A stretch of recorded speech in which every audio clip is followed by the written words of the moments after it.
आपली पंढरपूरची कार्तिक वारी सुद्धा खूप आनंदानं संपन्नतेने पार पडली आणि आळंदीची वारी ही आता आनंदानं पार पडते आहे.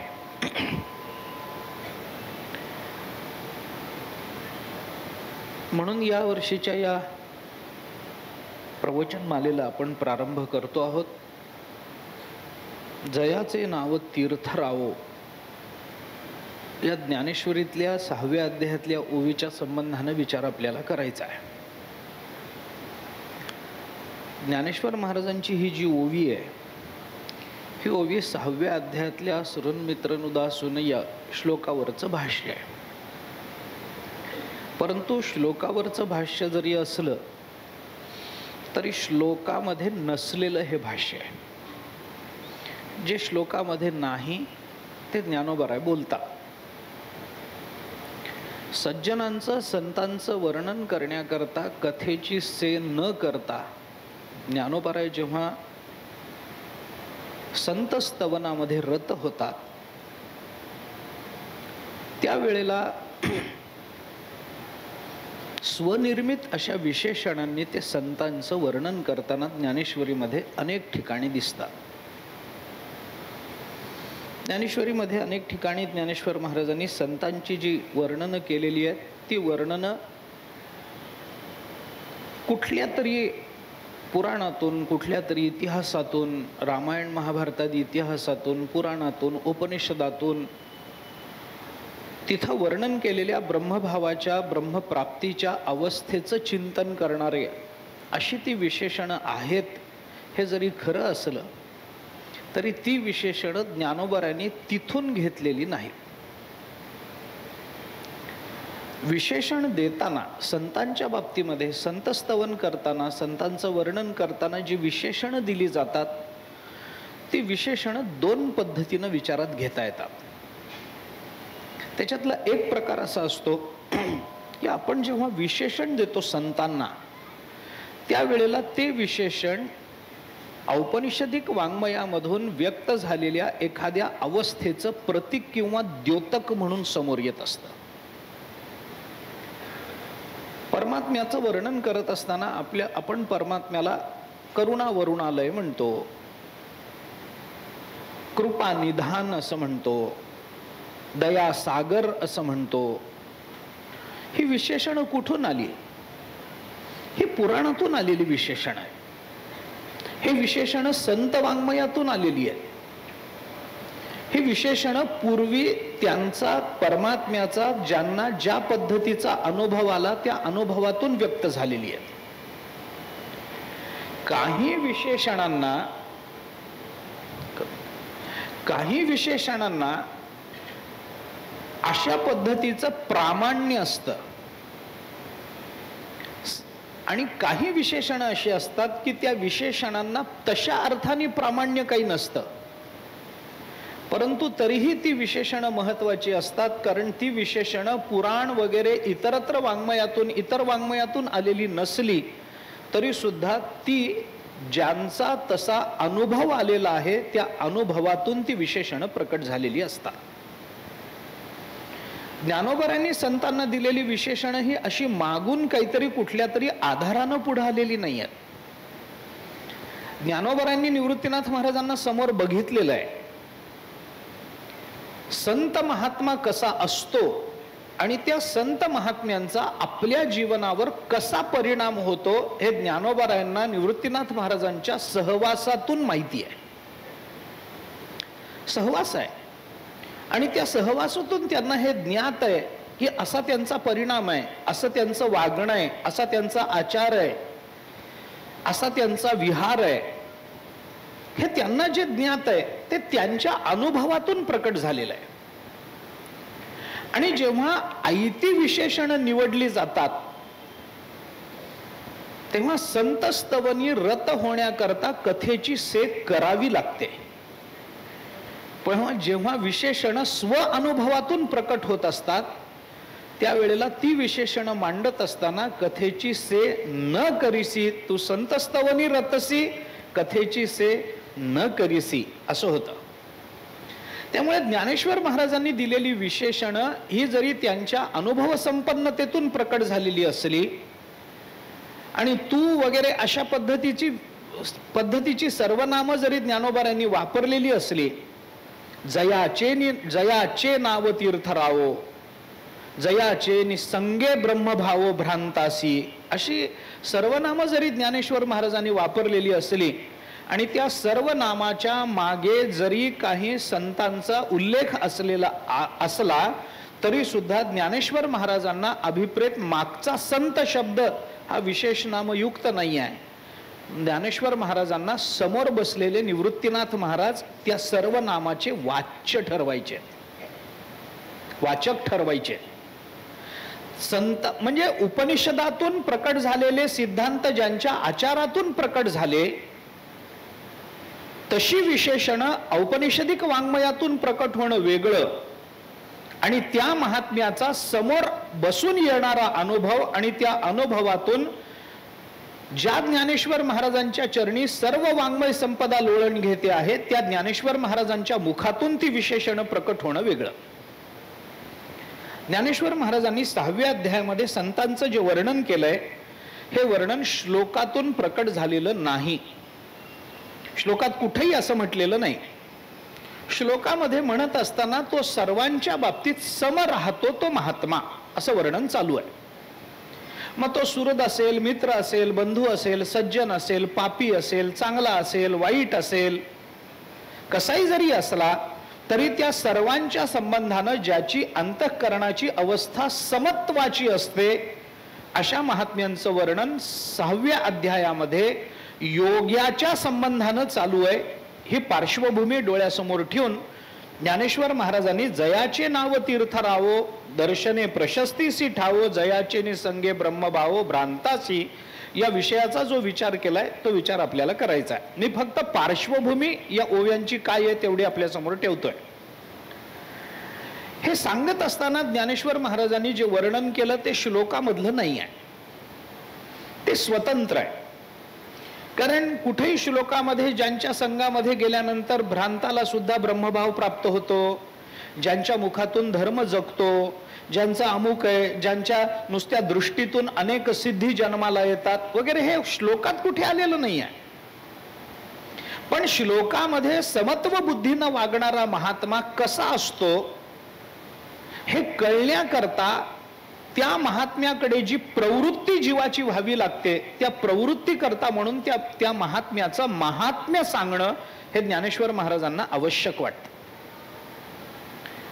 हे महात्म्य कशा करता सांगितलं? ज्ञानेश्वरीमध्ये आलेली संत वर्णनं ही कशा करता आलेली असतील, काय हेतू असेल त्याचा?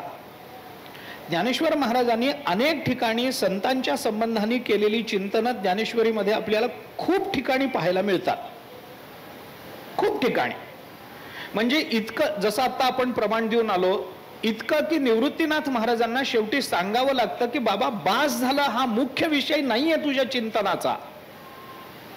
तुला सांगायचं आहे भगवान श्रीकृष्ण अर्जुनाला काय म्हणाले आणि तू काय सांगत बसलास, माझं वर्णन करत बसलास, संतांचं चिंतन, ते इथं महत्वाचं नाहीये, ते औचित्य नाहीये या विवरणाचं, ते बाजूला ठेव आणि भगवान काय म्हणाले ते सांग. इतकं त्यांना भानावर आणून सावध करावं लागावं, इतकं देहभान विसरून ज्ञानेश्वर महाराज संतांची वर्णन करतात. काय हेतू काय असेल? संत वर्णनाचे सर्वसामान्य बुद्धीने जर आपण विचार केला तर 4 हेतू असतात. आपल्याला साधा विचार सांगतो. संतांच्या वर्णनाचे, संतांच्या स्तुतीचे साधारण 4 हेतू डोळ्यासमोर धरा. कशा करता संतांचं वर्णन करायचं? एक, पुण्याची प्राप्ती व्हावी म्हणून. संतांच्या वर्णनात काय मिळतं? पुण्य संपादन करता येतं. ज्ञानोबारायांचं वर्णन केलं, तुकोबारायांचं वर्णन केलं, पुण्याची प्राप्ती होते. कारण त्याच्या मागची कारणं आता लांब आहेत. संतांच्या वर्णनात पुण्य संपादन कसं होतं, वाचेकडून घडणारी ती सेवा कशी होते, इंद्रियाकडून घडणाऱ्या सेवेतून कोणत्या सेवेला पुण्य म्हणता येऊ शकतं, या संबंधातला विचार स्वतंत्र आहे. आत्ता मला तो करायचा नाहीये. परंतु संतांची वर्णनं कशा करता केली जातात? पहिलं कारण, पुण्याची प्राप्ती करून घेता यावी, पुण्यार्जना करता म्हणून संत वर्णनं होतात. एक. दुसरा विचार जर आपण केला, म्हणजे तुकोबारायांची प्रमाण द्यायची झाली तर पुण्यवंत व्हावे घेता सज्जनांची नावे. सज्जनाचं नाव घेतलं की पुण्य प्राप्त होतं. ज्ञानदेव ज्ञानदेव म्हणता, ज्ञानदेव म्हणता माया गेली समूळ विलया. हे काय आहे? तुकाराम तुकाराम नाम घेता कापे यम. काय आहे हे? नामाचं महात्म्य आहे, नामाचं सामर्थ्य आहे. त्या त्या नामाच्या उच्चारातून जीवनाला प्राप्त होणारी धन्यता आहे. ते नाम आपण कसं घेतो, काय घेतो याचा विचार स्वतंत्र. याच इथंच पुढं ही ओवी झाल्यानंतर पुढच्या 2 ओव्यांमधून ज्ञानोबारायांनी नुसतं विपाये आठविला चित्ता जरी झालं तरी दे आपुली योग्यता हा परिणाम त्याचा सांगितलाय. पुढे बोलतो मी त्या संबंधात. परंतु त्यांचं स्मरण करणं, त्यांचं चिंतन करणं, त्यांचं वर्णन करणं, पाप ताप दैन्य जाय उठा उठी झाली या भेटी हरिदासाची. त्यांची भेट घेणं, त्यांची स्तुती करणं, त्यांची नुसती भेट झाली तरी पुण्य. अरे कोण पुण्य कोणा गाठी यासी ऐसी. अरे यांची भेट होण्याकरता कोण पुण्य लागतं. आणि तेवढं पुण्य काय आहे? धर्मशास्त्राच्या दृष्टीने, कर्म विपाकाच्या दृष्टीने आपण या गोष्टीचा विचार करून बघा. कोण पुण्य कोणा गाठी यासी ऐसी यांची भेटी आहे की नाही? एखाद्या गोष्टी आपल्याकडे काय कर्म विपाकाचा नियम काय आहे की आपल्याला जे फल प्राप्त करून घ्यायचं आहे ते फल जर पुण्याने प्राप्त होणार असेल तर तेवढ्या पुण्याचा संचय व्हावा, तर ते फल आपल्याला प्राप्त व्हावं. बरोबर? आता त्या फलाकरता करावं लागणारं कर्म, विहित कर्म, त्या कर्मातून प्राप्त होणारं जे काही अपूर्व रूपानं प्राप्त होणारं पुण्य आणि त्या पुण्याच्या योगानं अधिकार सिद्ध होऊन आपल्याला प्राप्त होणारं फल झालं. गंमत अशी असते की स्वर्ग प्राप्ती करता म्हणून पुण्य करणारे, शत एक जन्मा जन्मोनी ब्रह्मकर्मा वगैरे वगैरे, आपण ब्रह्मलोक घ्या स्वर्गलोक घ्या जे काही असेल ते स्वर्गातल्या प्रत्येक भोगाकरता करावं लागणारं पुण्यार्जन. मग कल्पवृक्षाखाली बसायचंय इतकं पुण्य खर्च करा, अमृताचं प्राशन करायचंय इतकं पुण्य खर्च करा, स्वर्गीची उर्वशी ऐकोनी जेवी माणुसी वारत्या लावी जती आकाशी यागाची या म्हणे स्वर्गाहन जावे तरी तेथ काय खावे या लागी धावे याग करू. या सगळ्या प्रमाणावरून ज्ञानोबारांनी आपल्याला सूचित करून दिलं की बाबा स्वर्गामधल्या प्रत्येक एका आनंदाची अनुभूती घ्यायची असेल, भोग घ्यायचा असेल तर आपलं पुण्य आपल्याला खर्च करावं लागतं. मान्य आहे. बरं, तिथं पुण्य खर्च केल्यानंतर पुण्य जेव्हा निवृत्त होऊन जातं, ते पुण्य खर्च होऊन जातं, तेव्हा मग तिथं काय मिळतं? पुण्याची पाऊटी सरे सवेची इंद्रपणाची उटी उतरे येऊ लागती माघारे मृत्यू लोका. या मागे बाबा तुका म्हणे जाती पुण्य क्षये अधोगती. अधोगती होते त्याची. पटलं? हा कर्मशास्त्राचा नियम आहे. पुण्य संपादन करा, योग्य फलाचा भोग घ्या, फलभोग घेतल्यानंतर संपलेलं पुण्य संपलं, तिथून पुन्हा माघारी या. आता या विधानाकडे या. कोण पुण्य कोणा गाठी, म्हणजे संतांची गाठ पडण्याकरता आपल्याला पुण्य प्राप्त करून घ्यावं लागतं. जोपर्यंत पुण्य संचय नाही तोपर्यंत आपल्याला संतांची भेट होणार नाही. हे तर निश्चित झालं. हे तर निश्चित झालं. कारण तुकोबाराय म्हणतात कोण पुण्य कोणा गाठी. अरे यांची भेट घेण्याकरता गाठ पडण्याकरता कोण पुण्य लागतं? खूप पुण्य लागावं आणि मग संतांची भेट व्हावी. प्रमाण पुष्कळ आहेत त्याला. मी थोडं पुढे बोलतोय, माझा विचार थोडासा पुढे आहे. संतांची भेट घेण्याकरता जर पुण्य संचय लागत असेल तर त्या पुण्य संचयाने संतांची भेट झाल्यानंतर पुण्य संपायला पाहिजे की नाही? नियम काय कर्मशास्त्राचा? फलभोगामध्ये कर्मसंचय संपून जातो, पुण्य संचय संपून जातो. हा जर कर्मशास्त्राचा नियम आहे. भोग घेण्याकरता स्वर्गात आम्हाला काही अमृत प्राशन करायचंय, आमच्या जवळ 25% पुण्य आहे आणि अमृताच्या प्राशनाकरता 50% पुण्य लागणार आहे. आम्हाला मिळेल का अमृत? नाही, 25% कमी पडले. बाजारात गेल्यानंतर आम्हाला आवडलेली वस्तू 500 रुपयाची आहे, आमच्या खिशात 50 रुपये मिळत नाही. बाजारामध्ये नंतर देतो तरी म्हणता येतं, तिथं कर्मात उधारी चालत नाही, कर्म उधारीवर होत नाही. बाजारात आमच्या खिशात 50च आहेत, 500ची वस्तू आवडली आम्हाला मिळत नाही, आपल्याला व्यवहारात चोरी करून आणता येईल, कर्मविपाकात ते जमत नाही, कारण त्याचं स्वतंत्र पाप आहे. स्वर्गामध्ये चोरी जमत नाही, चोरी करणारे स्वर्गात जात नाहीत. असं दोन्ही येणार. मग असं जर असेल तर मग ज्या कर्माच्या फलातून म्हणजे पुण्यातून आम्हाला संतांची भेट होणार आहे, ती भेट झाल्यानंतर जमा केलेलं पुण्य संपायला पाहिजे की नाही? आणि ज्यांच्या भेटीमध्ये आम्ही पुण्यहीन होऊन जाऊ त्यांची भेट प्रशस्त मानता येईल का? मानता येणार नाही. मग कोण पुण्य कोणा गाठी, पुण्यवंत व्हावे घेता सज्जनांची नावे, पाप ताप दैन्य जाय उठाउठी, ही प्रमाण कोणत्या आधाराने घ्यायची? त्याचं उत्तर इतकंच देता येतं की संतांच्या भेटी करता पुण्य लागतं, पण संतांच्या भेटी करता लागणारं पुण्य आणि स्वर्ग भोगा करता लागणारं पुण्य, या पुण्याच्या प्राप्तीमध्ये आणि विनियोगामध्ये फरक आहे. काय फरक आहे? स्वर्ग भोगासाठी लागणारं पुण्य भोगामध्ये संपून जातं आणि संत भेटी करता लागणारं पुण्य संत भेट झाल्यानंतर दुपटीनं वाढतं. पुण्यवंत व्हावे घेता सज्जनांची नावे, त्यांचं नाव घेतलं तर पुण्य आहे, तर मग त्यांची भेट झाल्यावर पुण्य नाही का? कैमुत्तिक न्यायानं विचार केला तर, कैमुत्तिक न्यायानं विचार करून पहा, त्यांचं नाव घेतलं जर पुण्यवंत होता येतं तर त्यांची भेट झाल्यानंतर पुण्यवंत होता येणार नाही. मग ते पुण्याची वृद्धी झाली पाहिजे.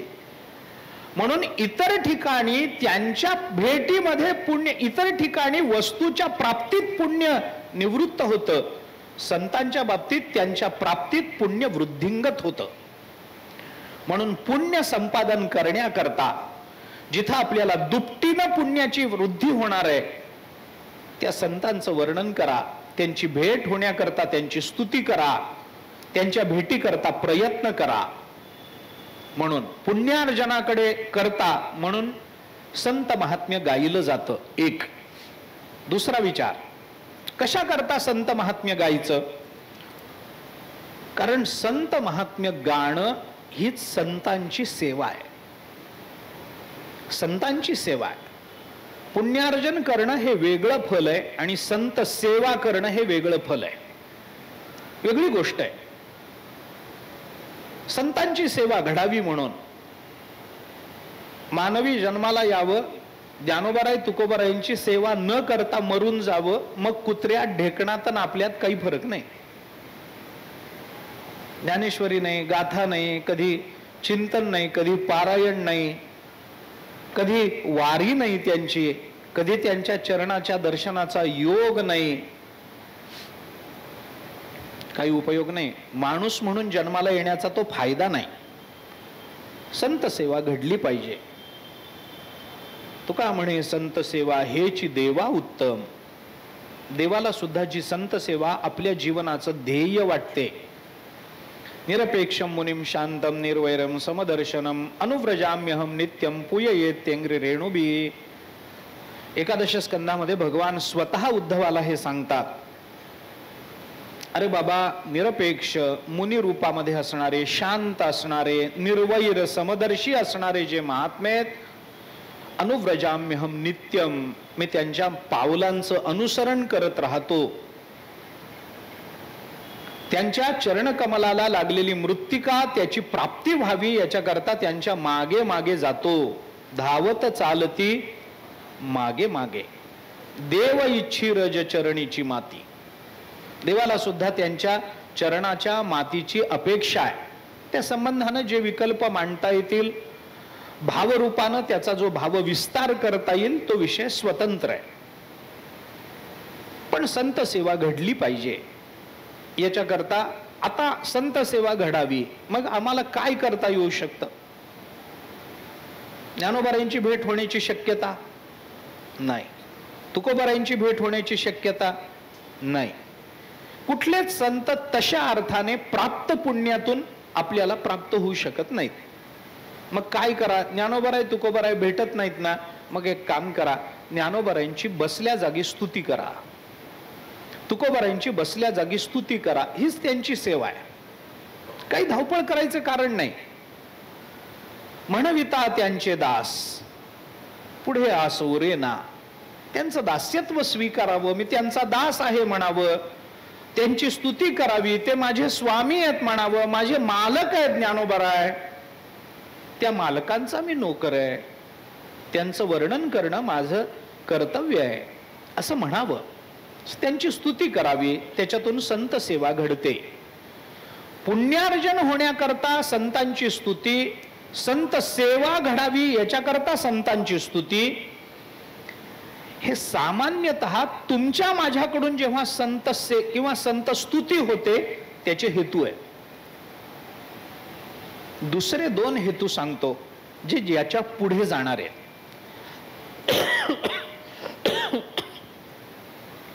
काय हेतू? कशा करता संतांची स्तुती करावी?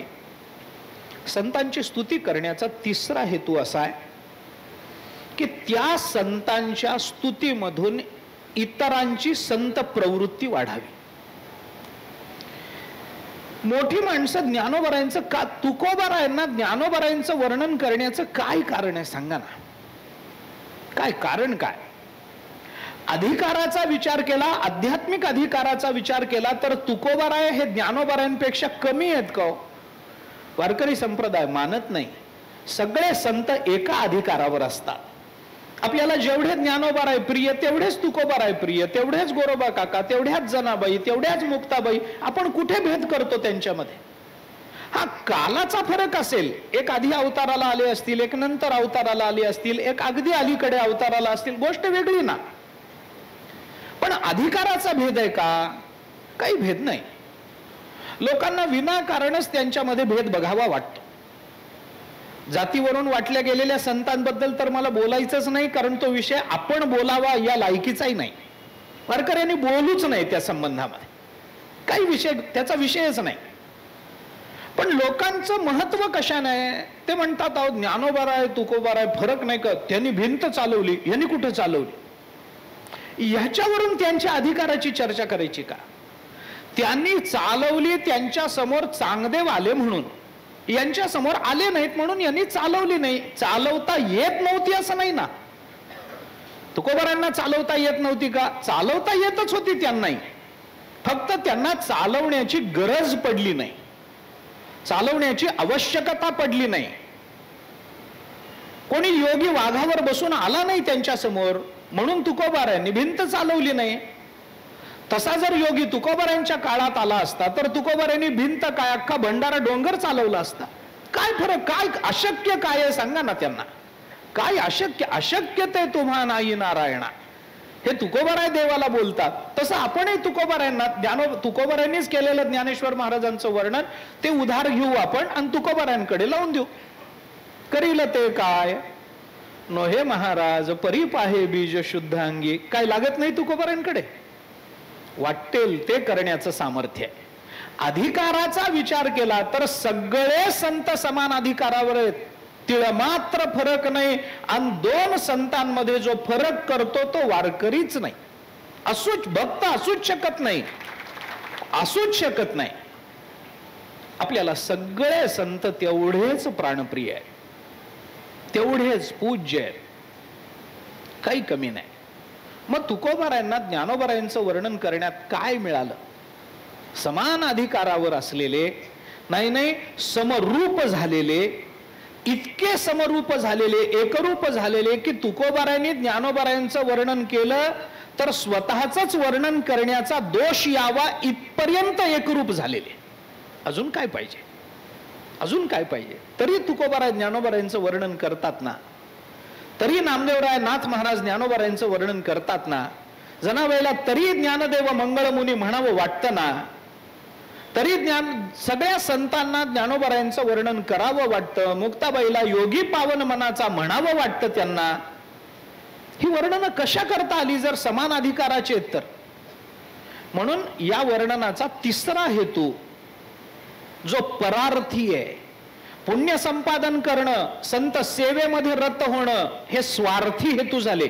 हेतूमध्ये दोन प्रकार असतात, स्वार्थी हेतू आणि परार्थी हेतू, दोन प्रकार असतात. वाङ्मयाच्या बाबतीमध्ये मम्मटांनी जेव्हा काव्याची प्रयोजनं सांगितली तेव्हा 6 प्रयोजनं आली की नाही त्याच्यामध्ये. त्या 6 म्हणजे त्या काव्यप्रकाशाच्या टीकेतच हे वर्णन आहे म्हणून ते सांगतो मी आपल्या. काव्यम यशसे अर्थकृते व्यवहारविदे शिवेत रक्षतये सद्यः पर निर्वृत्तये कांता संमित तयोपदेश युजे. 6 प्रयोजनं आली काव्याची. त्याच्यामधली पहिली 2 प्रयोजनं ही स्वार्थी आहेत आणि नंतरची 4 प्रयोजनं ही परार्थी आहेत असं टीकेमध्ये आलं. त्याच्यावरून सांगतो. प्रयोजनामध्ये 2 प्रकार असतात. काही प्रयोजन स्वार्थी असतात. तुमचा आमचा परमार्थ जो चालू आहे तो स्वार्थी प्रयोजनाने बद्ध आहे आणि संतांचा जो परमार्थ आहे तो केवळ आणि केवळ परार्थी प्रयोजनाने युक्त आहे. जगाच्या कल्याणा.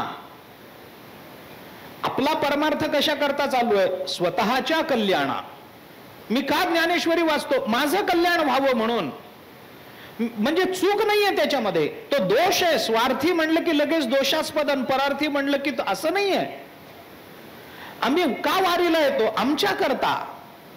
आम्ही का पारायण करतो? आमच्या करता. आम्ही का दानधर्म करतो? आमच्या करता. आम्ही का तीर्थस्नान करतो? आमच्या करता. आमच्या पापाची निवृत्ती व्हावी म्हणून. का वारीला येतो? आम्हाला पुण्य मिळावं म्हणून. माझा परमार्थ माझ्या व्यक्तिगत जीवनाकरता चालू आहे. तुकोबारायांचा परमार्थ, ज्ञानोबारायांचा परमार्थ त्यांच्या व्यक्तिगत जीवनाकरता होता का?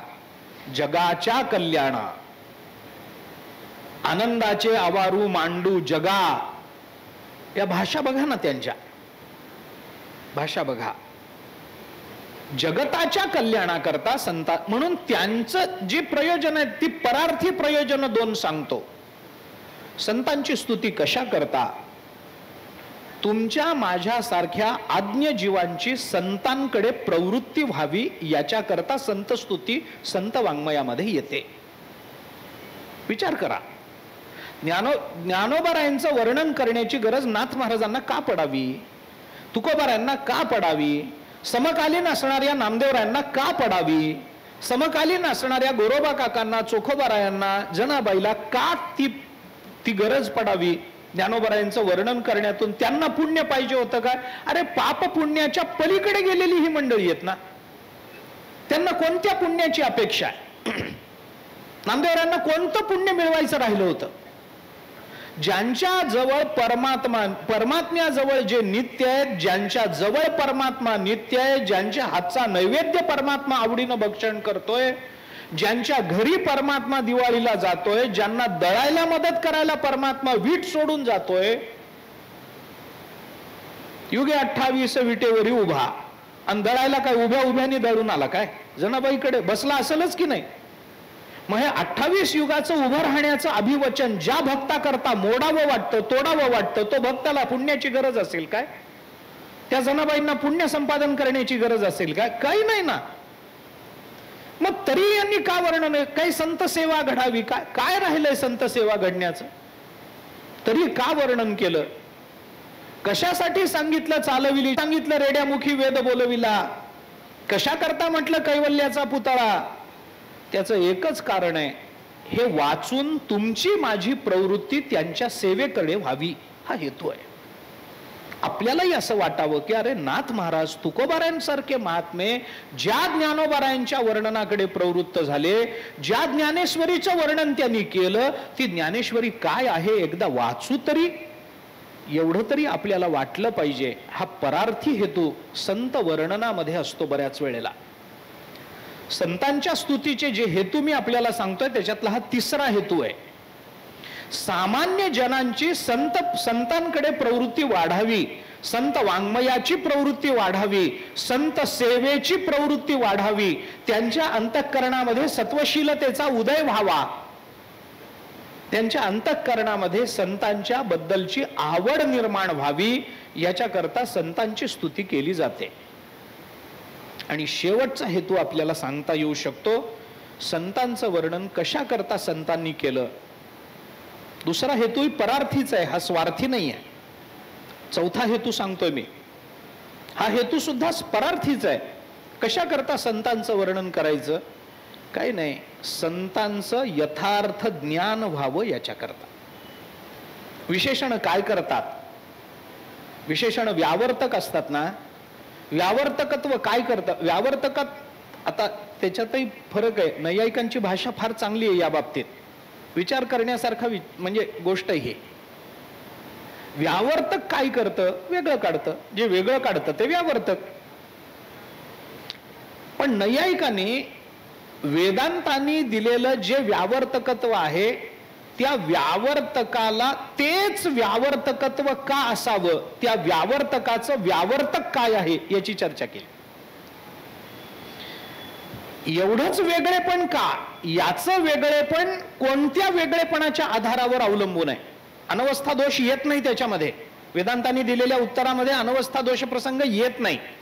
पण तो वेदांताचा भाग झाला, तत्वज्ञानाचा भाग झाला. आता त्याची चर्चा करण्यात तात्पर्य नाही. मुद्दा हा आहे की संतांचं यथार्थ ज्ञान आपल्याला व्हावं. कैवल्याचा पुतळा प्रकटला भूतळा, चैतन्याचा जिव्हाळा ज्ञानोबा माझा, हे वर्णन केल्यानंतर ज्ञानोबा राय म्हणजे कैवल्याचा पुतळा आहे, हे ज्ञानोबा रायांचं यथार्थ ज्ञान आहे. ज्ञानोबा राय म्हणजे केवळ पंचमहाभूतात्मक देहधारी जीव नाहीत, हे त्याच्यातून कळालं. जीवदशा निवृत्त करणारा कैवल्याचा पुतळा ही शब्द, निवृत्त करणारी कैवल्याचा पुतळा ही शब्द योजना, त्याचा विचार करा. संतांचं यथार्थ ज्ञान जगाला व्हावं. तुकोबाराय संतच आहेत, पण तुकोबाराय असं म्हणणार नाहीत की माझं यथार्थ ज्ञान करून घ्या म्हणजे तुमच्या जीवनाचं कल्याण होईल. संत स्वतःला संत म्हणत नाहीत, हेच संतत्वाचं व्यावर्तकत्व आहे. असं आहे. त्याच्यात अजून जर खाजवून खरूज काढायची झाली तर, संत स्वतःला संत म्हणत नाहीत याचाच अर्थ ते संत आहेत.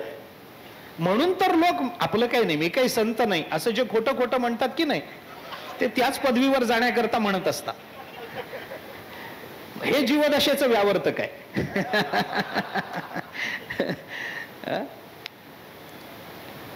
तुकोबाराय म्हणणार नाहीत माझी स्तुती करा मुक्त व्हा म्हणून. तुकोबाराय म्हणतील ज्ञानोबारायांचं ज्ञान करून घ्या. तुकोबाराय म्हणतील नाथ महाराजांचं नामदेवरायांचं ज्ञान करून घ्या.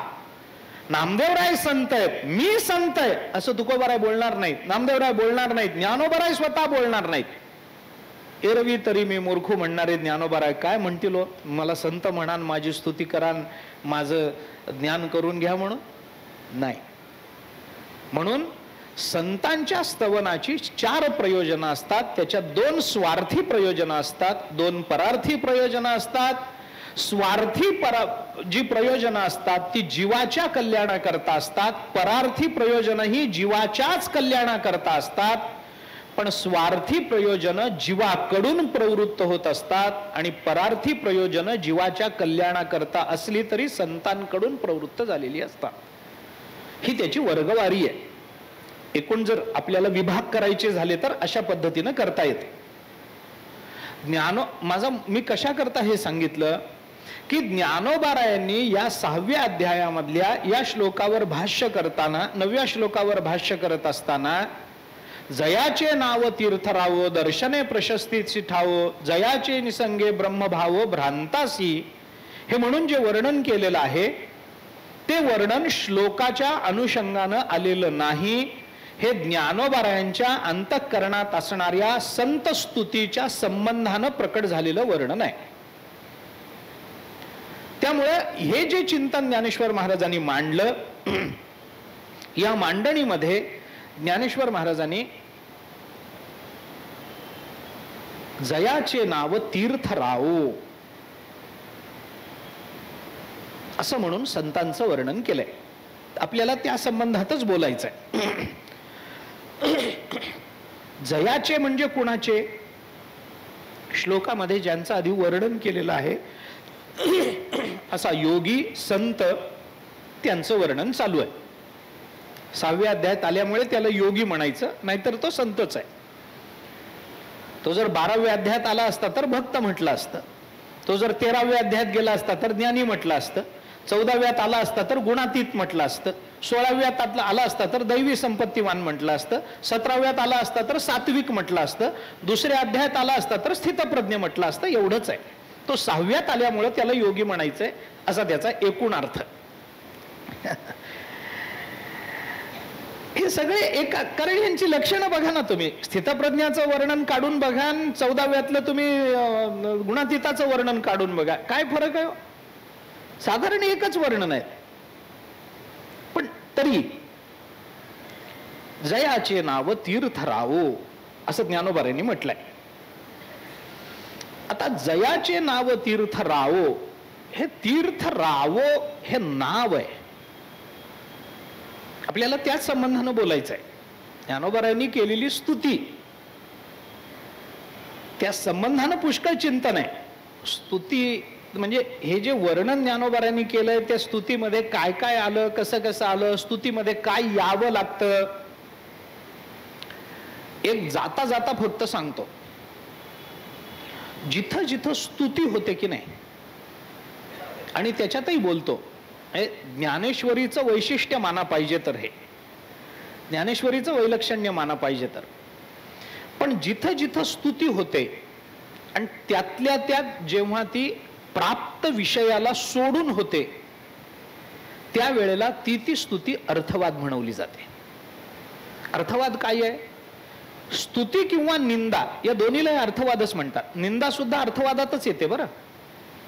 निंदा सुद्धा अवास्तव स्तुती किंवा अवास्तव निंदा हे दोन्ही अर्थवादातच येतं.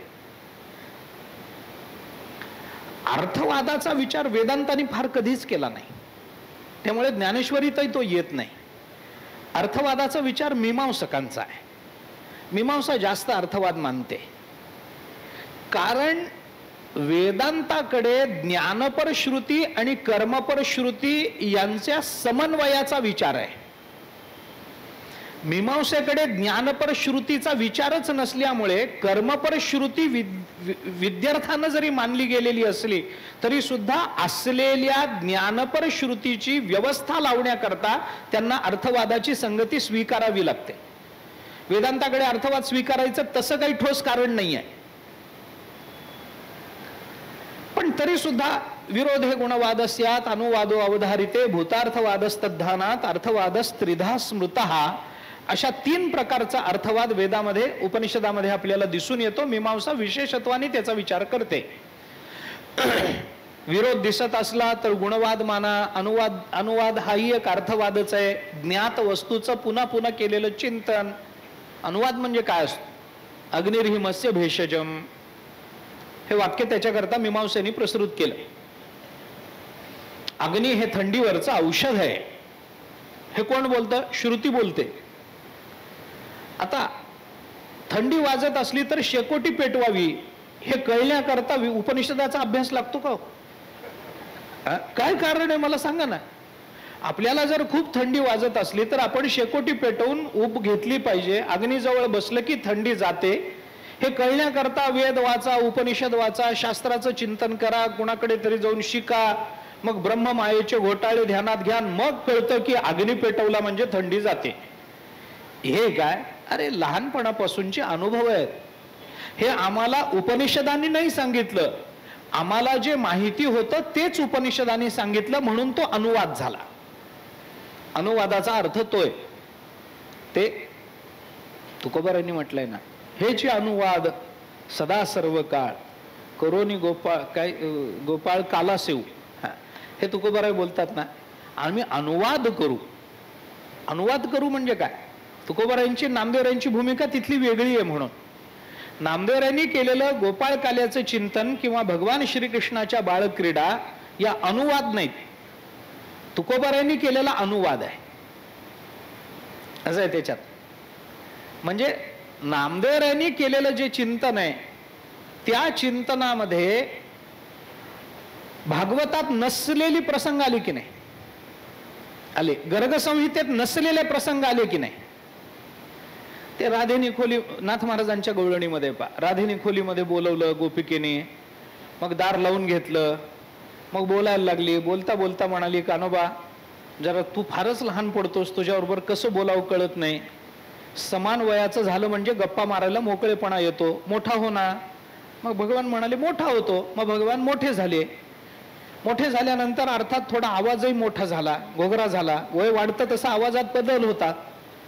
मग ते मोठा कोणीतरी माणूस खोलीत बसलाय आणि आपल्या सुनेने आतून कडी लावून घेतलीये हे बाहेरच्या सासूला कळलं. तिला संशय आला सुनेबद्दल. ती दरवाजा वाजवायला लागली. सून घाबरली. सुनेने कान्होबाला सांगितलं, कान्होबा ती आता आली सासू, ही ब्याद आली बाहेर. आता भगवान म्हणाले, अरे आता तू मोठा झालास, मी मोठा, असे लोकांना संशय येईल, व्यभिचाराचा शिक्का बसेल माझ्यावर, व्यभिचारिणी म्हणतील मला. मग नको नको, तू पटकन लहान हो, मी दार उघडते. भगवान म्हणाले, ते सांदीपनी ऋषींच्या आश्रमामध्ये मोठं व्हायचा मंत्र लक्षात राहिलाय, लहान व्हायचं विसरूनच गेलो. आता आली पिढा. मग तिला गयावया करा, पाया पडा, अमुक करा, मग बरोबर लहान होतो. हा प्रसंग ना भागवतात आहे, ना गर्गसंहित आहे, ना कुठल्याच भक्तिशास्त्रीय पूर्वीच्या ग्रंथामध्ये नाही. पण नाथ महाराजांनी ही गवळणीमध्ये हा प्रसंग सांगितलाय. कुठून आला हा? कुठून आला? हा अनुभव आहे. पण तुकोबाराय जे जे प्रसंग सांगतात ते नामदेवराय, गर्गसंहिता, भागवत याच्यातलेच असल्यामुळं तुकोबाराय म्हणतात हेची अनुवाद सदा सर्व काळ. अनुवाद आणि अनुभवामध्ये हा फरक पडतो. असो, पण तुकोबारायांनी केलेला अनुवाद हा अर्थवाद नाहीये, हे लक्षात घेतलं पाहिजे. आणि भूतार्थवाद हा तिसरा एक अर्थवाद सांगितला गेला. 3 प्रकारचे अर्थवाद. असो, मी कशा करता बोलत होतो, कुठलीही स्तुती ही जेव्हा प्रवृत्त होते तेव्हा स्तुती म्हटलं की त्याच्यात अर्थवाद येतो. एखाद्या माणसाची माणसाने केलेली स्तुती, ते बोलायचं असलं तरी ती स्तुती असते, तो अर्थवाद असतो. म्हणजे त्या विषयाचं ते महत्व तेवढ्यापुरतं लक्षात घेतलं पाहिजे. आता प्रस्तावनेमध्ये प्रमोद महाराज बोलले, हे असं आहे, ही प्रवचनमाला म्हणजे अशी आहे, महाराजांचं बोलणं म्हणजे असं आहे. हे काय आहे? हे त्यांनी प्रेमाने केलेली स्तुती आहे. ह्या अर्थवादच आहे. माणसं वारीला आलं आणि तुमची प्रवचनं ऐकली नाहीत ना, वारी झाल्या सर, हे मला माहिती आहे, माझ्या समोर बोलताय, बोललंच पाहिजे. व्यक्तीनं व्यक्तीची केलेली ती स्तुती आहे, मान्य आहे की, पण त्याच्याने माझं महत्व वाढावं असं नसतं. ज्ञानेश्वरीची प्रवचनं चांगली झाली, ही ज्ञानेश्वरी चांगली आहे एवढाच त्याच्यातला अर्थ असतो. त्याच्यातला अर्थ तो नसतो. तो बाकीचं जे माझ्याबद्दलचं बोलणं प्रेम असलं की, आपण नेहमी उदाहरण देतो ना, अर्थवादाचं सर्वोत्तम उदाहरण म्हणजे सासूनं केलेलं जावयाचं वर्णन. सर्वोत्तम उदाहरण, याच्या पलीकडे दुसरा अर्थवाद असूच शकत नाही. खरं काय असतं त्याच्यामध्ये? एका सासूने सांगितलं, महाराज जावई इतका छान मिळाला. म्हटलं असं काय काय करता? अमुक आहे तमुक आहे. बरं आहे ना? ते म्हणले, महाराज एकदम सज्जन माणूस. त्याच्यातला माणूस आहे एवढंच खरं आहे. सज्जन आहे असं काय खरं असतं? हे म्हणायचं असतं. हे म्हणायचं असतं.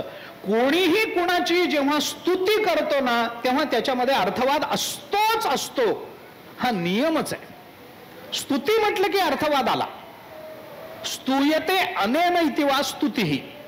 स्तवन करणे, स्तुती करणं म्हणजे काय? स्तवन हा शब्द आहे.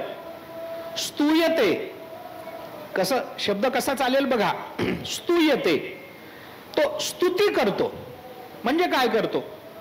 ती स्तुती म्हणजे थोडं बढा चढाके वाढवून, नसलेलं चिकटवून. नसलेलं बोलावंच लागतं. माणूस फार सज्जन आहे, माणूस फार चांगला आहे, फार अभ्यास केलाय. आता त्याच्यापेक्षा विद्वान काय जगात कोणी नसतोच काय? असतो.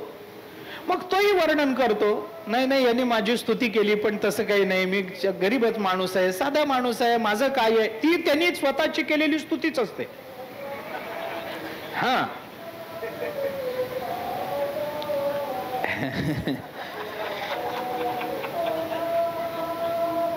उष्ट्राणांचे विवाहेषु गर्दभ मंगल पाठकः परस्परम प्रशंसन्ते अहो रूपम अहो ध्वनी, ते उंटाच्या लग्नामध्ये गाढव गेलं मंगलाष्टक म्हणायला. आता उंट म्हणजे काय रूप आणि गाढव म्हणजे काय आवाज.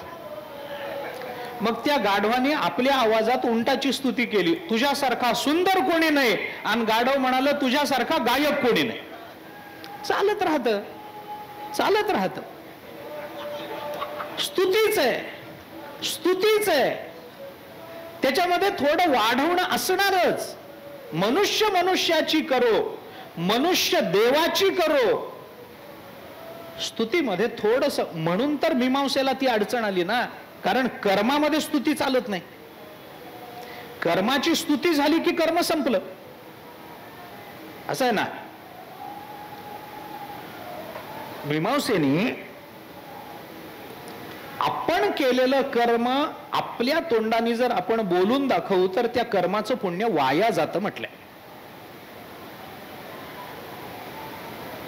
आपण केलेलं, मी एखादं कर्म केलं, यज्ञ केला, देवाची पूजा केली, सुंदर मनासारखी प्रसन्न पूजा झाली, पण ती प्रसन्नता कुणाला तरी सांगितल्याशिवाय माणसाला चैन पडत नाही. गेला शेजारी, चल ना बघायला आज काय पूजा झाली, फारच मस्त, फार आज काय फुलं मिळाली, फारच मस्त, आणि मी इतका रंगून गेलो, फार मस्त पूजा झाली, चल चल चल करून स्वतःच्याच पूजेचं वर्णन करत आला तर त्या पूजेचं पुण्य गेलं ना, पूजेचं पुण्य निघून गेलं. आत्मकृतम पुण्यम व्रथान परिकीर्तयेत, मीमांसेचं विधान असं आहे. आत्मकृतम पुण्यम व्रथा न परिकीर्तयेत, त्याचं परिकीर्तन करू नका. स्तुतीमध्ये वाढवणं असतं, परंतु ज्ञानोबाराय जेव्हा स्तुती करतात तेव्हा त्या स्तुतीमध्ये वाढवणं नाही. अर्थवादाचा संबंध ज्ञानोबारायांशी नाही. दोन कारण त्याची. एक लौकिक कारण सांगतो आणि एक शास्त्रीय कारण सांगतो. भागवताने अनेक ठिकाणी, मी सगळंच विचार सांगतो असं नाही, अनेक ठिकाणी भगवंताची स्तुती केली, अनेक गीतांमधून स्तुती आली. ती स्तुती भगवंताची सगळ्याच अर्थाने. अर्थवाद मानायचा का? मानायचा नाही. का मानायचा नाही? जे कारण भगवंताच्या स्तुतीला अर्थवाद न म्हणण्याचं आहे तेच कारण संतांच्या वर्णनाला, ज्ञानोबारांनी केलेल्या संतांच्या वर्णनाला अर्थवाद न म्हणण्याचं तेच कारण. संतांची स्तुती अर्थवाद नसते. का नसते? कारण त्या अर्थवादामध्ये, मी स्तुती म्हणतोय, संतांची स्तुती अर्थवाद नसते असं मी म्हटलंय. त्यामुळे मला अर्थवादाचं विवरण जे करायचंय ते स्तुत्यात्मक भूमिकेतून करायचंय. बर, त्याच्यामध्ये ती स्तुती अर्थवादात्मक का नाही आहे? कारण स्तुतीमध्ये जे वाढवून वर्णन केलं जातं त्याला जर अर्थवाद म्हणायचं असेल तर संतांच्या संबंधाने कितीही गुणांची वृद्धी तुम्ही करा, संत हे गुणांचा समुद्र असल्यामुळे तुम्ही सांगितलेले कोणतेही गुण त्या समुद्रामध्ये सहज मिळून जातात. त्यामुळे संतांकडे नाही असा गुणच नाही, आणि जो गुण अस्तित्वात नाही त्या गुणांच्या संबंधानं स्तुती करण्याची आपली बुद्धी नसते. त्यामुळे जे गुण आहेत त्याच संबंधानं, एखादा मनुष्य आहे, अमका मनुष्य, यांनी फार चांगलं काम केलं, अमुक केलं तमुक केलं, आणि असं म्हणता म्हणता एखादा गुण त्याला चिकटवला जातो, हा फार विरक्त आहे, नसतो तो. पण त्या वेळेला तसं वर्णन करणं ही काळाची गरज असते. बऱ्याच वेळेला काळाचे फार विरक्त आहे, फार वैराग्यवान आहे, अमुक आहे तमुक आहे, फार सालस आहे, नसतो, पण तरी म्हणावं लागतं. आता वैराग्य हा गुण त्याला चिकटवलाय, पण वैराग्य हा गुण आहे की नाही? आहे. नसलेला चिकटवला नाही. वैराग्य गुण आहे, त्याच्याकडे नाही. तसं तुम्ही कोणत्याही गुणाचं नाव काढा आणि तो संतांजवळ नाही हे सिद्ध करून दाखवा. संत हे गुणाची खाण आहेत ना. त्यामुळं ज्ञानोबाराय जेव्हा संतांची स्तुती करतात तेव्हा ती स्तुती ही अनुभव रूपानं प्रकट झालेली असल्यामुळे तो अर्थवाद ठरत नाही. काय असतं, अर्थवाद ठरण्याकरता तो गुण तिथं नसला पाहिजे किंवा असलेल्या त्या गुणाचा अनुभव नसला पाहिजे. ही दोन कारण आहेत. गुणांचा अर्थवाद होण्याची कारण दोन: गुण नसावा किंवा असला तरी अनभिज्ञ असावा. गुणांचा अभाव अथवा गुणांची अनभिज्ञता या दोन भूमिकेतून अर्थवादाची सिद्धी गुणसंबंधानं करता येते. संतांच्या बाबतीत दोन्ही नाही. गुणांचा अभाव असणं शक्य नाही आणि अनभिज्ञता आपल्याला असली तरी कुठल्या ना कुठल्या रूपामधून संतांच्या चरित्रातून तो गुण प्रकट झालेला दिसतोच आहे. त्यामुळे ज्ञानोबाराय जेव्हा वर्णन करतात तेव्हा ती स्तुती आपल्याला खोटी ठरवता येणार नाही. उगीच ज्ञानोबारायांना आवड आहे म्हणून ज्ञानोबारायांनी आपलं तोंड भरून स्तुती केली असं नाही आहे. तोंड भरो का विचारा अंतःकरणी विषयासी थारा हे नाही. तिथं काही हेतू नाही आहे. स्वार्थी हेतू नसल्यामुळे ज्ञानोबारायांनी केलेली स्तुती यथार्थ मानली पाहिजे. त्याच्यामध्ये ज्ञानोबाराय संतांना त्यांचं नाव तीर्थराव आहे असं म्हणतात. संत ही या तिन्ही ओव्या शेवटच्या या श्लोकाच्या खालच्या शेवटच्या तिन्ही ओव्या ज्ञानोबारायांचं स्वतंत्र मत आहे. स्वतंत्र त्यांनी केलेलं चिंतन आहे त्या श्लोकाच्या संबंधात. त्या तिन्ही ओव्यांचा विचार आपल्याला करावा लागणार. मला बोलायचंय तीर्थरावाबद्दल, मी तेवढंच बोलणार आहे, गोष्ट खरी आहे. पण प्रस्तावनेमध्ये मला हे सांगून जायचंय पुढं. आज थोडं सांगतो, उद्याच्या प्रस्तावनेमध्ये थोडं बोलतो, तीर्थरावकडे येतो. ज्ञानोबारायांनी वर्णन सुरू करताना त्या संतांचं पहिल्यांदा त्यांच्या नावापासून प्रारंभ केला. जयाचे नाव तीर्थराव, नावापासून सुरुवात केली. कोणत्या संतांचं नाव तीर्थराज आहे? तीर्थराज कोणत्याच संतांचं नाव नाही. संतांना दिलेलं हे विशेषण. ज्ञानोबारायांनी त्या महात्म्याला योग्याला दिलेलं हे विशेषण आहे, भक्ताला दिलेलं विशेषण आहे की हे तीर्थराज आहे. ते तीर्थरावो का म्हणलं हे बोलतो, पण नावापासून प्रारंभ झाला. वर्णन दोन पद्धतीनं होतात. एक कर्तृत्व संबंधानं आणि दुसरं स्वरूप संबंधानं. ज्ञानोबारायांनी इथं केलेलं जे चिंतन आहे ते सगळं कर्तृत्व संबंधानं आहे. स्वरूप संबंधानं इथं आत्ता चिंतन नाही. पुढचं सगळं वर्णन दर्शने प्रशस्ती चिताओ जयाचेने संगे ब्रह्मभावो भ्रांतासी जयाचेनी बोले धर्मुजिये सगळं कर्तृत्वच आहे. पण कर्तृत्वयुक्त जे वर्णन असतं त्या वर्णनाला जोपर्यंत स्वरूप ज्ञानाचा बोध होत नाही तोपर्यंत अर्थ राहत नाही. आणि तो बोध ज्ञानोबारायांनी तीर्थरावो या शब्दातून करून दिला. कारण तीर्थ शब्द कुठं कुठं लागू शकतो याचं जे चिंतन आपल्याला पाहायला मिळतं ते आपण बघा. तीर्थ शब्द कशा करता वापरला जातो? तीर्यते अनेन इति वा तीर्थः. आपण त्याची व्युत्पत्ती काय सांगू? ज्याच्यामुळं आपल्याला तरुण जाता येतं त्याला तीर्थ असं म्हणतात. आता तरुण कशानं जाता येतं ते ज्ञानोबारायांना विचारा. ज्ञानदेव म्हणे तरलो तरलो आता उद्धरिलो गुरुकृपे.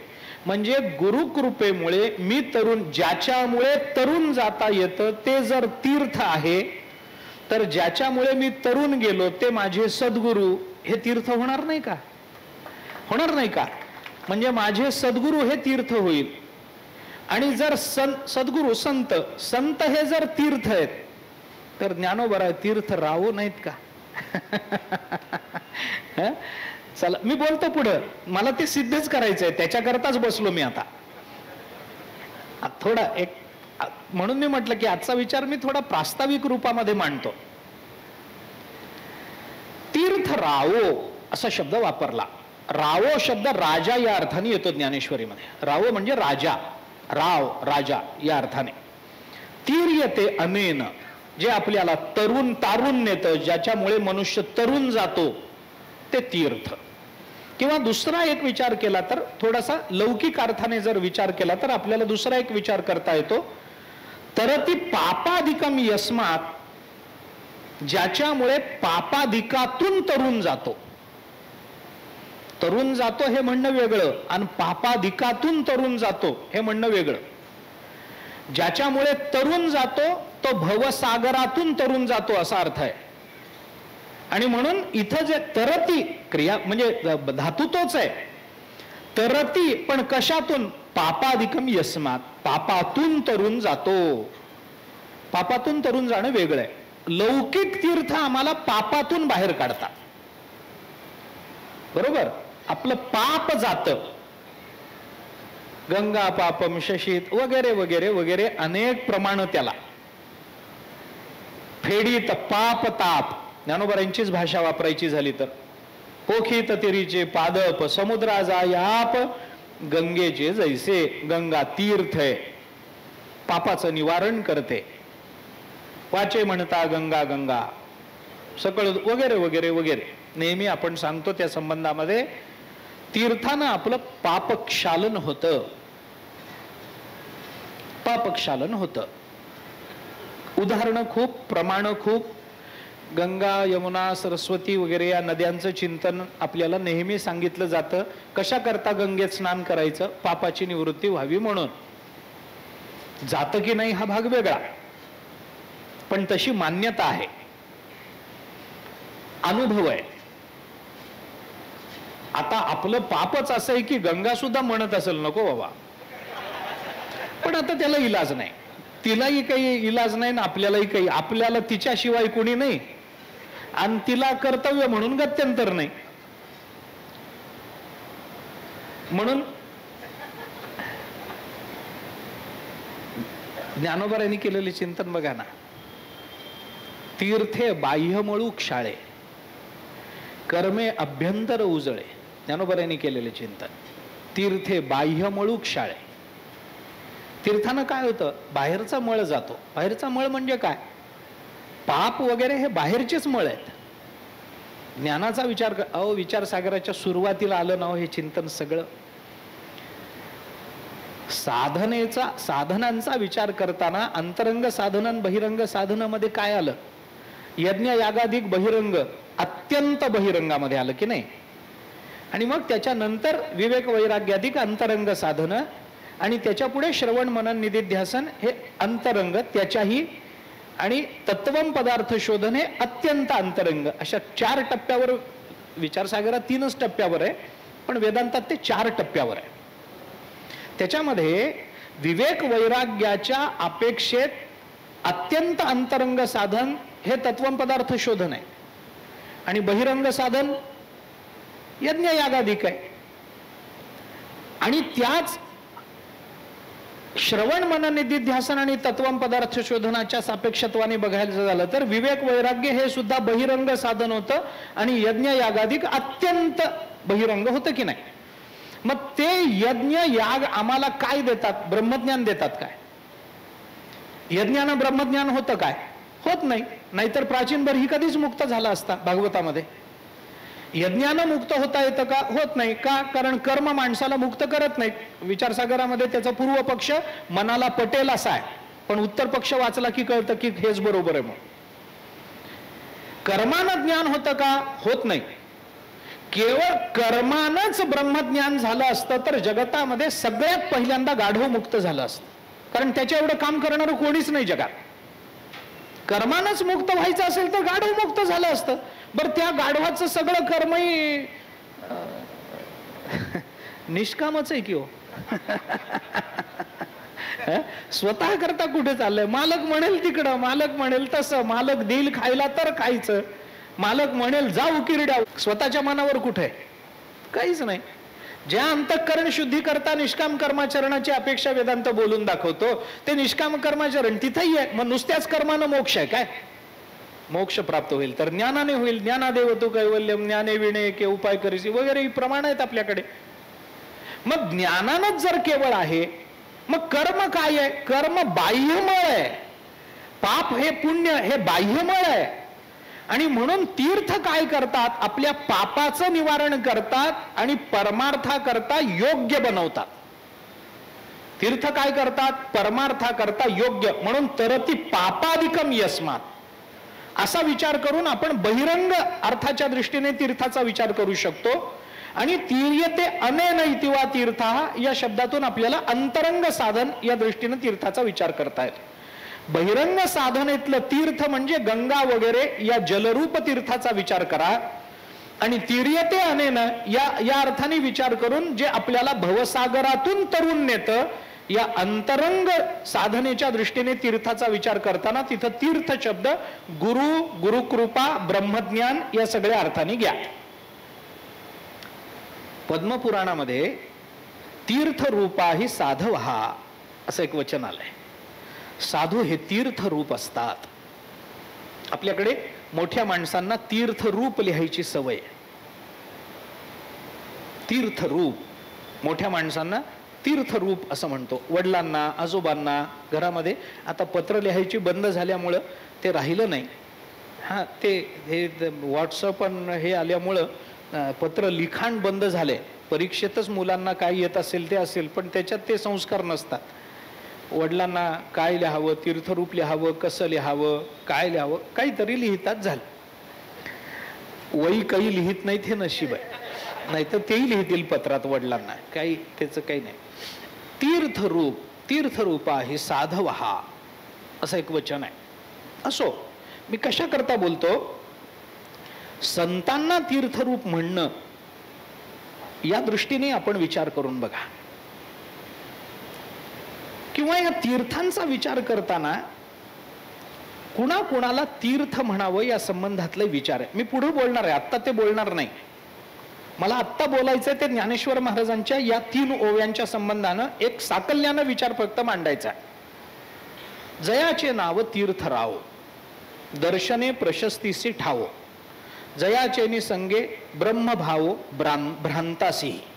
ही सगळी वर्णनं ऐका. ज्याच्या संघामध्ये गेल्यानंतर भ्रांत बुद्धीच्या पुरुषाला सुद्धा ब्रह्मभाव प्राप्त होतो असे ते महात्मे. त्यांचं दर्शनच आनंददायी असतं ते महात्मे. ज्यांचं नावच तीर्थराज आहे असे ते महात्मे. जयाचे बोले धर्मू जिये, ज्यांच्या बोलण्यामध्ये धर्म जगतो असे ते महात्मे. दिठी महासिद्धी ते विये, त्यांची दृष्टी ही महासिद्धींना जन्म देणारी आहे. देखे स्वर्ग सुखादी इये खेळू जयाचा, आणि स्वर्ग सुख वगैरे ज्याचा खेळ आहे, खेळ कर्मणूक आहे असा महात्मा. विपाये जरी आठविला चित्ता, क्वचित काही अन्य कारणामुळे सहजच, विपाये या शब्दाचे अनेक अर्थ आहेत, सहजच जरी त्यांचं स्मरण झालं तरी दे आपुली योग्यता, नुसतं त्यांच्या स्मरणामध्ये ते आपली योग्यता प्रदान करून टाकतात. हे असो असं म्हणून शेवटी एक हुकमाचं टाकतातच पान ज्ञानोबा आहे. हे असो असं ज्ञानोबारायांनी म्हटलं की पुढचं जे असतं ना ते मागच्यापेक्षा फार वेगळं असतं. हे असो, मग काय असो, पुढे काय म्हणायचंय, प्रशंसिता लाभू अथी. माझा मुद्दा इथं आहे. हे असो प्रशंसिता लाभू अथी, त्यांची नुसती प्रशंसा केली तरी सुद्धा मोठा लाभ प्राप्त होतो. तीर्थरावो या शब्दाच्या अनुषंगानं या सगळ्या विशेषणांचा मला विचार करायचा आहे. मी करणारच आहे.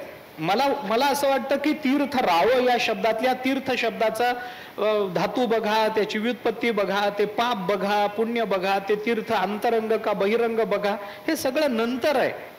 ज्ञानोबारायांनी स्वतःनी त्यांना तीर्थराज का म्हणायचं याच्या कारणांची मालिका या नंतरच्या 2.5 ओव्यांमध्ये दिलेली आहे, 2.25 ओव्यांमध्ये. मला त्याचा विस्तार मी उद्या करतो, त्याचा विस्तार, आत्ताची वेळ संपली आहे, पण उद्या त्याचा विस्तार मी थोडासा करतो. ज्ञानोबारायांनी केलेलं चिंतन नावापासून सुरू झालंय आणि स्मरणामध्ये संपलंय. चिंतन नावापासून सुरू झालं, स्मरणामध्ये संपलं. त्यांचं नाव तीर्थराव. थोडा एक जाता जाता विचार संपवण्याकरता, समारोपाकरता म्हणून एक मुद्दा जाता जाता सांगून जातो. संतांच्या संबंधानं ज्ञानोबारायांनी केलेली ही स्तुती, ती वर्णनं, ही जर बारकाईनं बघितलं तर मी समांतर एका प्रमाणानं सिद्ध करण्याचा प्रयत्न करतो. संतांच्या संबंधानं आपल्याकडून उमटणारी क्रिया काय असते, त्याच्यावरून संतांची प्रतिक्रिया काय उमटते, हे कसं ठरतं, हे ज्ञानोबारायांनी या ओव्यांमधून दाखवून दिलं. मी समांतर प्रमाणाने बोलतो. आपल्याला आपण संतांकडे कोणत्या भूमिकेतून जातो, संतांच्या संबंधानं आपली क्रिया काय उमटते, याच्या सापेक्षत्वानं संतांकडून उमटणाऱ्या प्रतिक्रियेचं चिंतन आहे. मी आपल्याला साधं सांगतो उदाहरण, समांतर प्रमाण म्हणालो ते प्रमाण देऊन जातो. धन्य काळ संत भेटी, पायी मिठी पडली तो, संदेहाची सुटली गाठी, झालो पोटी शीतळ, भवनदीचा झाला तारा, या उत्तरा प्रसादे, तुका म्हणे मंगळ आता, कोण दाता याहुने. तुकोबारायांचा अभंग सगळ्यांच्या परिचयाचा पाठ असलेला अभंग आहे. धन्य काळ संत भेटी. बघा तुकोबारायांनी काय काय सांगितलंय त्याचा विचार करा. तुम्ही नुसती संतांची भेट घ्या, काळ धन्य आहे. प्रतिक्रिया काय उमटली? आमच्या काळाची धन्यता त्यांच्या नुसत्या भेटीत उमटली. जर आम्ही त्यांच्या पायी मिठी मारली किंवा वेगळं करायचं असेल तर संत भेट झाल्यानंतर मनुष्य पहिल्यांदा काय करतो? पाया पडतो. पायी पडली तो, समजा आपण पायावर पडलो, संदेहाची सुटली गाठी, आणि त्या पायावर पडल्यानंतर त्या पायाला मिठी मारावी वाटली. तिसरी प्रतिक्रिया, तिसरी क्रिया, पायी पडला आणि पायाला मिठी मारली, झालो पोटी शीतळ. मिठी मारलं त्यांनी, आपल्याला उठवलं, उठ बाबा उठ, असं झोपून राहू नको, पडोनी राही न तये ठाई उगाच संताचे, उठ उठ उठ उठ. उठून उभं केलं. उठून उभं राहिल्यानंतर आपण त्यांच्याशी बोललो. बरं ना महाराज, परवा आमच्या गावी आला होता तुम्ही कीर्तनाला, फार गोड कीर्तन केलं, फार छान समाधान मिळालं, बरे आहेत ना तुम्ही? आपण त्यांच्याशी बोललो. आपण बोललो म्हणल्यानंतर ते न बोलता निघून जातील इतके मोठे महाराज संत नसतात. लक्षात आलं का? आपण त्यांच्याशी बोलायचं आणि त्यांनी न बोलता निघून जायचं असं होत नाही. आपण बरे आहात का तुम्ही असं म्हटलं की ते काहीतरी उत्तर देतील की नाही. त्यांच्या मुखातून निघालेला उत्तराचा कोणताही शब्द आपल्याकरता भवनदीचा तारा होतो. भवनदीचा तारा होणं म्हणजे काय? इथला तारा हा जो शब्द आहे ना, तो आकाशातला कोणताही तारा नाही. इथला तारा शब्द ध्रुव तारा आहे. ध्रुव तारा असाच अर्थ करायचा, कारण ध्रुव ताऱ्याची दिशा निश्चित आहे. आणि समुद्रामध्ये रस्ता चुकलेली जी जहाजं असतात त्यांना योग्य दिशेला प्रवृत्त करणारा ध्रुव तारा असतो, कारण त्याची दिशा निश्चित असते. त्यामुळे त्या ताऱ्याकडे बघून समुद्रात रस्ता चुकलेली जहाजं जर मुक्कामाला पोचतात, तर भवसागरात भरकटलेल्या आमच्यासारख्या जीवांना सुद्धा योग्य दिशा देण्याकरता त्यांच्या मुखातून निघालेलं उत्तर शब्द हा सुद्धा आमच्याकरता मुक्कामावर पोचणारा ध्रुव तारा होतो. क्रिया काय उमटली? आम्ही त्यांच्याशी बोललो. क्रिया काय उमटली? आम्ही त्यांना भेटलो. भेटल्यावर प्रतिक्रिया काय उमटली? धन्य काळ झाला, काळ धन्य झाला. क्रिया काय घडली? आम्ही पायी पडलो. प्रतिक्रिया काय उमटली? संदेहाची गाठ सुटली. क्रिया काय झाली? आम्ही त्यांच्या पायाला मिठी मारली. प्रतिक्रिया काय उमटली? पोटी शीतळ झालो. क्रिया काय घडली? आम्ही त्यांच्याशी बोललो. प्रतिक्रिया काय उमटली? त्यांच्या उत्तरातून आम्ही भवसागर तरून गेलो. क्रिया काय उमटली? आम्ही त्यांच्याकडे याचना केली. महाराज दिसले, संत दिसले, देव दिसले की जोळी पसरायची आपल्याला सवय आहेच आहे, आणि पसरावीच. तिथं नाही तर कुठं पसरावी? ज्ञानोबारायांच्या जवळ जाऊनच फाटका पदर पसरला पाहिजे. तुकोबारायांच्या समोर जाऊनच याचना केली पाहिजे, याचक झालं पाहिजे, भिकारी झालं पाहिजे. तिथंच होऊ शकतो भिकारी. आम्ही त्यांच्याकडे याचना केली. क्रिया काय उमटली? आम्ही त्यांच्याकडे याचना केली. आणि प्रतिक्रिया काय उमटली? तुका म्हणे मंगळ आता, आमचं मंगल करून दिलं, कोण दाता याहुने. याच्यापेक्षा मोठा दाता कोण असू शकेल? संतांच्या संबंधानं आपल्याकडून जी क्रिया उमटते त्या क्रियेची प्रतिक्रिया संतांकडून कशी उमटते हे तुकोबारायांनी आपल्याला दाखवून दिलं. पण तुकोबारायांनी हे जिथं दाखवून दिलं, म्हणजे तुकोबारायांनी ज्या अभंगामध्ये दाखवून दिलं त्याला प्रमाण काय? तर या 3 ओव्या त्याला प्रमाण आहे. मी थोडं मागे पुढे जाऊन मागे येतो, उलटा विचार करतोय बरं. तुकोबारायांच्या या विधानाला, या सिद्धांताला प्रमाण काय आहे? प्रमाण या 3 ओव्या. काय 3 ओव्या? ते तीर्थराज आहेत. आम्ही त्यांच्याकडे गेलो आणि त्यांचं दर्शन घेतलं. दर्शने प्रशस्तीसी ठाव.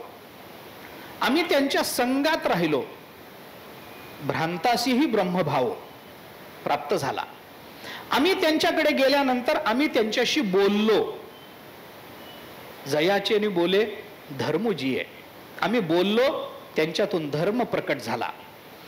आम्ही त्यांच्या नजरेच्या टप्प्यात आलो, त्यांनी फक्त आमच्यावर दृष्टी टाकली, आम्हाला महासिद्धींची प्राप्ती झाली.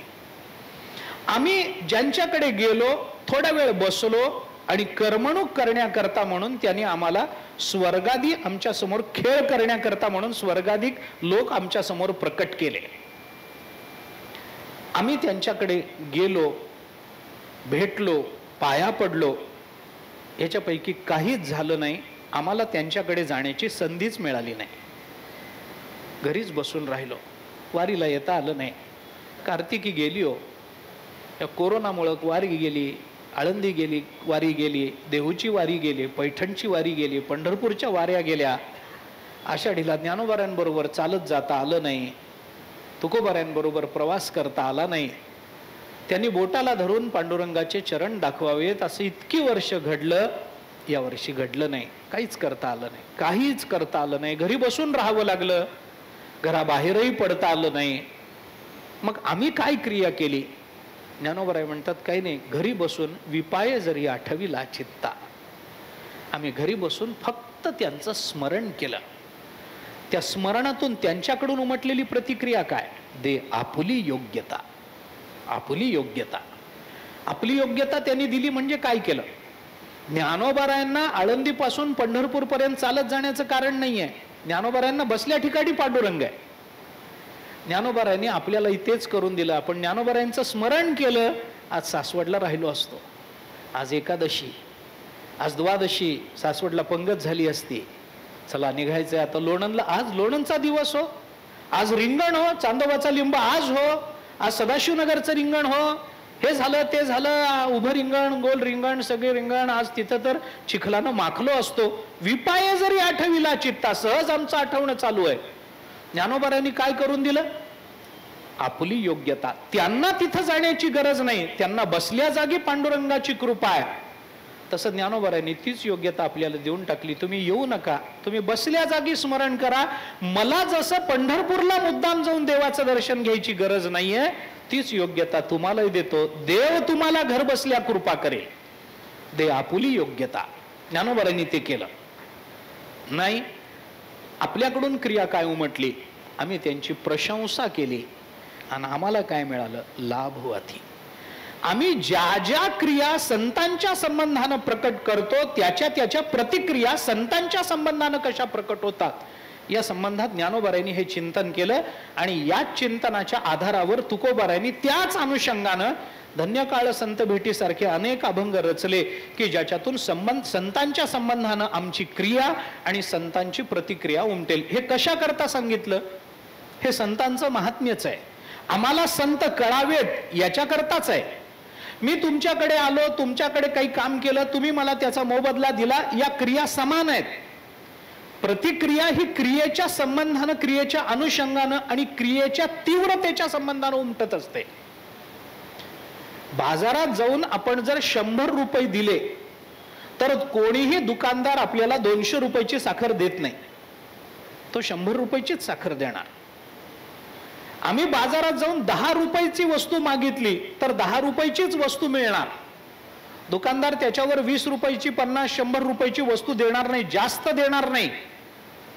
पण संतांच्या संबंधानं आम्ही केलेली क्रिया क्षुल्लक असते आणि संतांनी दिलेली प्रतिक्रिया अलौकिक असते. या संताचे हे देणे आहे ना.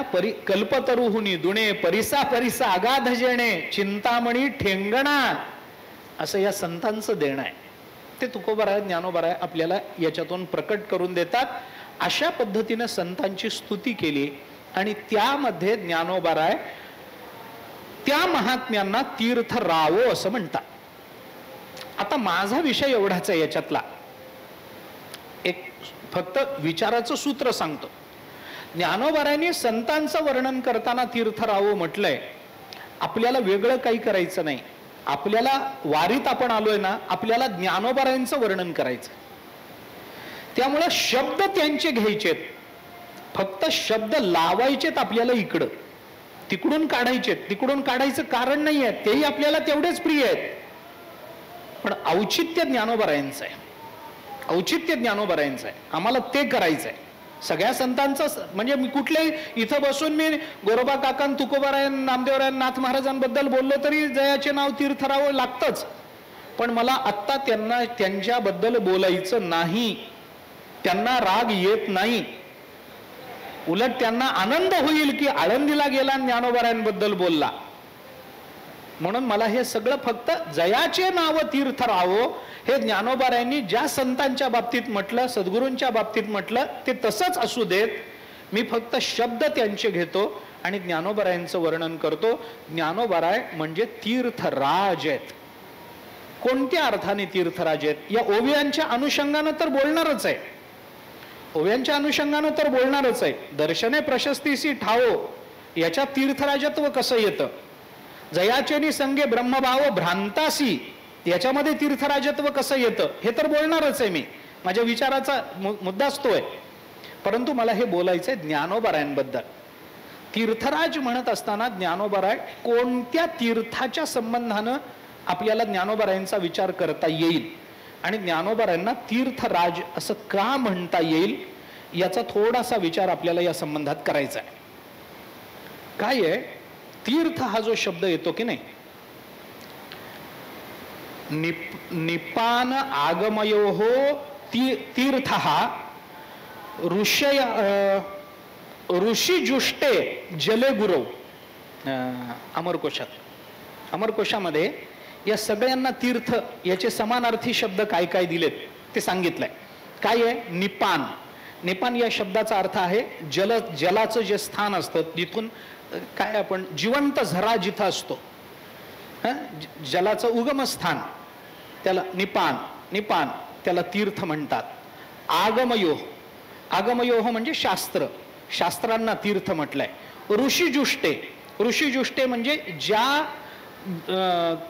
काय म्हणू आपण, ज्या स्थलाचा स्वीकार ऋषींनी केलेला असतो, ज्या जागेचा स्वीकार ऋषींनी केलेला असतो त्याला तीर्थ म्हटलंय.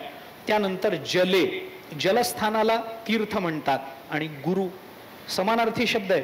अमरकोश काय करतं, एका शब्दाचे समानार्थी शब्द देतं की नाही, तर ते समानार्थी शब्द जर अमरकोशात येत असेल तर गुरु हा सुद्धा तीर्थाला दिलेला समानार्थी शब्द आहे. आणि गुरु हा शब्द जर तीर्थाला समानार्थी असेल तर ज्ञानोबराय तीर्थरावो का आहेत, याचा गुरु राज का आहेत ज्ञानोबराय, याचा एक विचार आपल्याला करता येण्यासारखा आहे. तीर्थाचं तीर्थत्व कशामुळं आहे याचा विचार करायचा आहे. नारदांच्या तीर्थीकुर्वंती तीर्थानी या सूत्राचा मला त्या संबंधानं आधार घ्यायचा आहे आणि त्या आधारानं त्यांनी तीर्थाला तीर्थरूपत्व दिलं म्हणून ते तीर्थराज कसे आहेत, त्यांचं तीर्थराजत्व नुसत्या गुरुरूपामध्ये नसताना ते अन्य रूपामध्ये कसं प्रकट होणार आहे, या संबंधामध्ये ज्ञानोबरायांचं तीर्थरावो हे विशेषण आपल्याला जे ज्ञानोबरायांकडे लावायचं आहे ते यथार्थ कसं आहे या संबंधातला विचार करायचा आहे. तो विचार उद्याला करू. आज पहिला दिवस म्हणून फक्त या विषयाची थोडीशी प्रस्तावना मी केली.